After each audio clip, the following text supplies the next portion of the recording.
That's the difference between doing therapy just on the spot and doing what your client gives you, than preparing all that stuff. How could you prepare that conversation?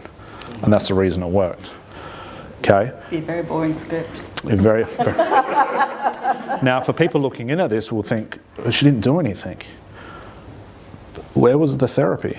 We didn't tell Kerry to imagine the flowers. We didn't say do something with the flowers. That all came as an after effect. The very fact Jazz was saying, that's it, let it go. People watching go, let go of what? What's she talking about? Kerry's the only one who has to figure that out. The unconscious mind will connect all that.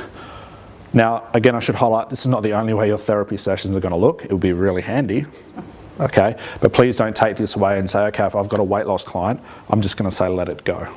Okay? It worked for this. So let go of that thought to not let it go, okay?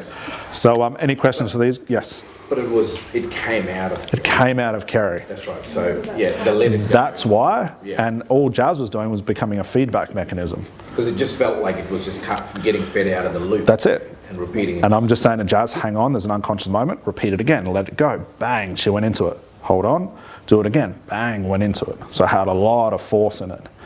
Now, there's a couple of times where Jazz wanted to add more things to it. It's fine, but then you start interrupting whatever's happening. I want to keep it down to 2 or 3 words. And then the way Jazz was saying was perfect. It sounded like Jazz knew more than what she was letting on, when I know she didn't.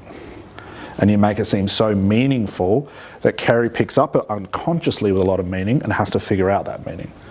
Jasmine could have said the same words and just went, all right, that's it, let it go. That's it, let it go. All the way, let it go now. Let it go, let it go. When she was saying it was let it go, implying that go means something, and that's what had the impact it did. Yes? I have another question. Towards the end, this might be overthinking. When you're talking about normal, you said it's normal for us, and you repeated her phrase for us. Yes.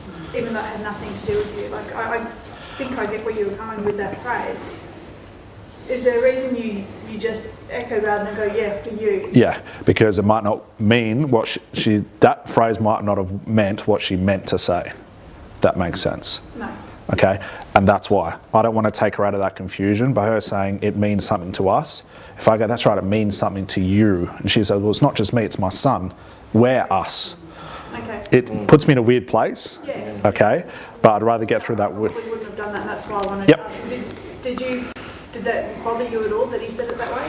No. Consciously, she would have not argued, but she would have kicked back on that and said, us, what do you have to do with it? But if I looked at it and said, that's right, it's really us, it's a mum thing, it's us.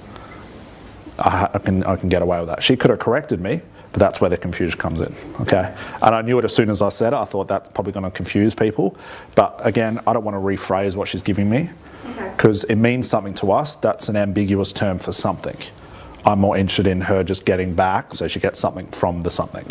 In fact, I actually noticed the facial expression go, it was when you said, I know it's a mum thing, and it was like... Yeah, it's because Kerry kept going off track and trying to explain to me what she meant by saying it's a mum thing, and I'm just going, that's right, I don't need to know because it's a mum thing, and I'm not a mum.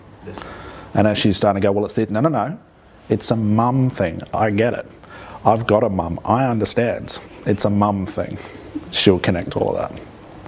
Okay? I think guys deserve another round of applause. That was brilliant. Okay? Okay, so what I would like you guys to do is I want you to pair off again. You're going to have the same conversation with just this instruction. Is when you're having a conversation, you find your client going, I want you to give them a process instruction like, that's it, there you go. Or really think about it. Or what was that? What were you thinking about? I'm really confused. I know. I want you to put attention on the thinking or the unconscious moment. And if you see the eyes flickering or the body starting to relax, keep enforcing it. That's it. You're going down the right way. Does that make sense? So I see Kerry go, oh, that's it. There you go. What was that? Oh, I feel really comfortable right now. I can tell. Really comfortable. And then everyone should be pretty aware where to go from that. So I want you to start playing with these unconscious moments and let's just see what happens. Any questions, guys? Okay. Okay, we're going to slog this out for the next half an hour before lunch. If you get caught in your conversation, please use me accordingly. Okay, put your hand up and say, I don't know where to go with this, because if we can all get something out of this session, we all walk away going, oh, my life's fantastic. That's what I'm here for as well. Okay, guys, have some fun for the next half an hour. We'll chop and change in between. Well done. I'm extremely impressed.